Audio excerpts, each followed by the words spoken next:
Halo, kita lanjut di part 3 ya, teman-teman ya. Melanjutkan materi sebelumnya. Nah, kita di perspektif ketiga yaitu perspektif pembentukan sosial dari teknologi. Sebelum kerangka ketiga ini, kan sebelumnya kita sudah membahas apa namanya, konstruktivisme sosial gitu ya. Yang kedua, terus kemudian deterministik teknologi. Nah, sudah ke yang ketiga dengan masing-masing asumsinya. Nah, kita rewind lagi gitu ya. Apa sih masing-masing yang mereka bicarakan tentang teknologi dan juga masuk manusia atau masyarakat. Nah, jika determinisme teknologi atau deterministik teknologi itu menempatkan sebab pada teknologi, ya, teknologi itu memiliki kekuatan yang besar untuk mempengaruhi, gitu ya, menyebabkan perubahan-perubahan yang berarti pada masyarakat, pada manusia.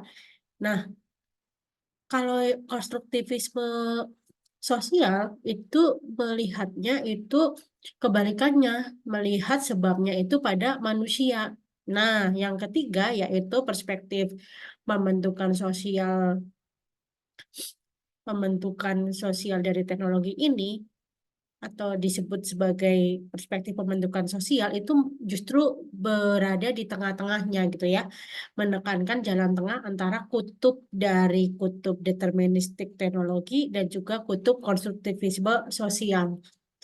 Nah, perspektif ketiga ini, konsekuensi teknologi yang ada gitu ya, itu timbul dari perpaduan antara keterjangkauan gitu ya, bagaimana kemampuan-kemampuan sosial yang dimungkinkan oleh kualitas dari teknologi itu berpadu dengan cara-cara yang tidak terduga dan muncul dalam masyarakat yang memanfaatkan keterjangkauan tersebut. Jadi ada dua ya, bagaimana perspektif pembentukan sosial dari teknologi ini gitu ya.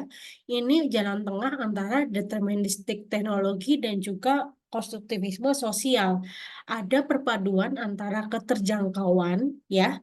Keterjangkauan ini yang dimaksudnya adalah kemampuan sosial yang dimungkinkan oleh kualitas teknologi dengan cara-cara yang tidak terduga dan muncul dalam masyarakat dalam memanfaatkan kualitas teknologi tadi gitu ya.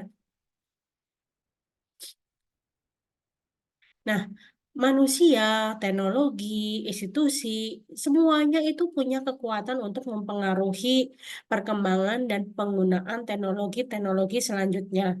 Nah, dari perspektif pembentukan sosial, kita ini perlu mempertimbangkan apakah bagaimanakah keadaan masyarakat memunculkan teknologi, kemungkinan dan kendala spesifik apa yang ditawarkan gitu ya oleh teknologi dan praktek-praktek penggunaan seperti apa yang memungkinkan dan bagaimana kendala tersebut yang dirasakan oleh si masyarakat itu dimanfaatkan, ditolak gitu ya atau dikerjakan ulang dalam kehidupan sehari-hari gitu ya. Jadi bicara tentang perspektif ini adalah tentang kendala spesifik apa yang ditawarkan oleh teknologi dan bagaimana kemudian praktik-praktik penggunaan gitu ya. Ketika kemungkinan atau kendala tersebut gitu ya ada ditolak gitu ya, bagaimana kemudian kita sebagai manusia mengerjakan ulang gitu ya dari kendala-kendala tersebut dalam kehidupan sehari-hari kita gitu.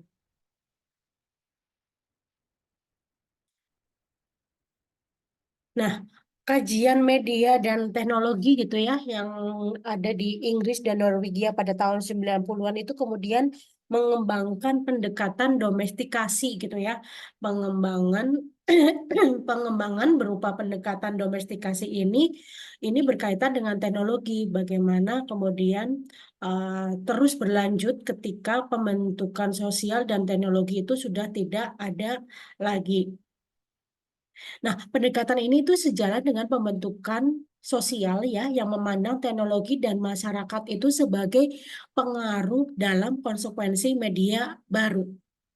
Jadi dalam apa namanya perspektif terbaru domestikasi teknologi itu memandang masyarakat itu sebagai agen pengaruh dalam konsekuensi media baru. Namun pendekatan ini berkaitan dengan proses-proses yang eh, berperan seiring dengan perubahan teknologi baru dari yang awalnya sulit gitu ya, liar menjadi objek sehari-hari yang dijinakkan oleh manusia gitu ya, oleh masyarakat yang kemudian tertanam dalam kehidupan sehari-hari, dalam praktek kehidupan sehari-hari gitu ya. Jadi domestikasi ini bicara tentang bagaimana gitu ya kita manusia gitu ya berperan gitu ya untuk mengadopsi perubahan-perubahan teknologi baru tersebut gitu ya menjadi yang awalnya sulit gitu ya menjadi awalnya sangat-sangat liar itu menjadi objek yang dapat kita jinakkan yang tanpa sadar tertanam menjadi sesuatu yang biasa gitu ya dalam praktek kehidupan sehari-hari. Kayak contoh kayak awal-awal gitu ya kita memanfaatkan fasilitas-fasilitas bank digital gitu ya, menggantikan fungsi teller, menggantikan fungsi ATM gitu ya. Nah, awal-awal lumayan sulit gitu ya bagi masyarakat gitu ya untuk mengadopsi itu, tapi sekarang gitu ya, setelah munculnya kris, setelah munculnya apa namanya fasilitas-fasilitas lain atau sekarang bentuk-bentuk pembayaran juga tidak lagi cash ya, ada e-money gitu ya, lalu ada apa namanya tadi kris gitu ya, itu kan merupakan salah satu hal yang awalnya liar, sulit, terus menjadi sesuatu yang sangat biasa dalam praktek kehidupan kita sehari-hari itu maksud dari domestikasi gitu ya. Nah, domestikasi awal ini menunjukkan gitu ya, sebagian besar pengguna itu mengenal teknologi gitu ya. Mereka apa namanya terpapar gitu ya dengan teknologi melalui iklan, melalui retorika, melalui narasi-narasi komunikasi yang kita diskusikan gitu ya. Dan entah itu rumah tangga maupun individu kemudian menginvestasikan dengan makna dan keperluan kepentingan pribadi mereka sendiri.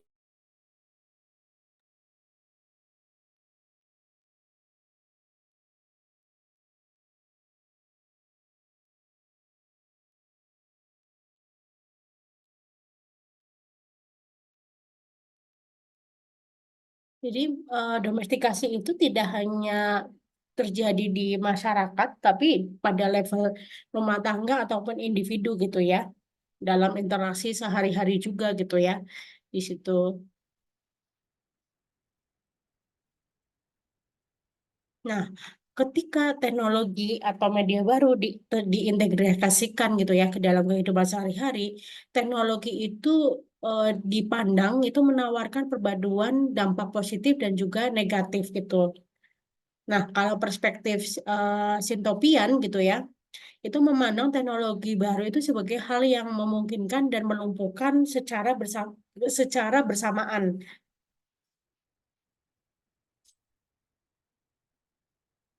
Nah, pada tahun 2000-an tuh ada semacam narasi yang sangat jelas gitu ya, berulang bagaimana internet itu diperbincangkan sebagai sesuatu yang sangat berbahaya gitu ya. Internet itu digambarkan sebagai candu gitu ya, sebagai apa ya, hal-hal yang penggunanya itu sebagai orang yang tidak cukup baik gitu ya. Nah, itu awal-awal di 2000-an gitu ya. Nah, bagaimana juga di internet gitu ya, diskusi-diskusi yang memandang internet gitu ya, itu ada banyak metafora gitu ya, perumpamaan yang melihat internet itu sebagai api, sebagai pisau, sebagai tujuan jahat, dan lain-lain gitu ya. Nah, tapi kemudian ada juga yang membela internet itu sebagai sesuatu yang tidak selalu sejahat itu gitu ya. Jadi ada juga penulis-penulis atau penulis populer gitu ya di internet itu mengambil perspektif konstruktivis sosial gitu ya. Bagaimana menilai hubungan teknologi dan masyarakat itu nggak seracun itu gitu ya. apa ya, contoh kalau seumpama berkaitan dengan hubungan pasangan gitu ya, hubungan pasangan. Ada penulis yang menyatakan bahwa internet itu bukanlah faktor utama yang mengganggu hubungan antar pasangan atau yang menghancurkan pernikahan gitu. Itu bukan kesalahan internet, tapi hubungan tersebut memang sudah dalam posisi yang bermasalah gitu. Nah, kemudian eh, internet gitu ya juga nggak selalu berkaitan dengan apa masalah-masalah gitu ya. Jadi itu dua apa ya dua perbincangan yang membahas tentang teknologi media baru di internet. Ada yang memandang dari sisi apa ya sisi yang jahat memandang teknologi, tapi ada sisi yang melihat dari sisi perspektif konstruktivisme sosial. Nah, pembentukan sosial dan domestikasi itu berbeda gitu ya. Penekanannya pada proses sosial yang terlibat dalam memahami hubungan teknologi dan masyarakat gitu ya. Jadi arah pengaruhnya itu bersifat dua arah. Jadi enggak yang bersikap deterministik gitu ya, enggak yang melihat eh, masyarakat atau manusia sebagai pihak yang dominan mempengaruhi apa namanya teknologi, tapi ya ini adalah jalan tengah gitu ya. Nah, si buku ini itu menganut perspektif pembentukan sosial dan domestikasi gitu ya. Jadi soal penghubungan media digital dengan konsekuensi si sosial, kita perlu memahami fitur teknologi dan bagaimana praktik yang mempengaruhi dan muncul di sekitar teknologi, termasuk bagaimana peran retorika, narasi-narasi, perbincangan-perbincangan yang membahas teknologi dalam keseharian-keseharian kita. Oke. Itu dulu ya, teman-teman. Kita akan membahas berikutnya berkaitan dengan media sosial dalam konteks komunikasi yang termediasi komputer.